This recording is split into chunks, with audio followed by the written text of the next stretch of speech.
يقول ما يحدث اليوم في الأقصى وفي غزة نشهد انه ينزل دمعة مدراء، أطفال وبيوت تتساقط من الهزة، ولا سمعنا العرب تحكي ما قد صار.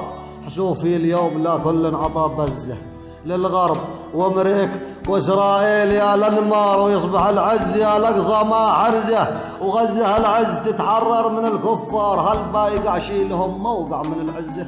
وهم الامريك واسرائيل في الاخبار، حتى الحدث تنشر الاخبار من برزه، ولا سمعنا بكلمه تطرح المقدار. ما قهري الا على الاشناب يا غزه، ما العز مضمون والله بيدها الاقدار.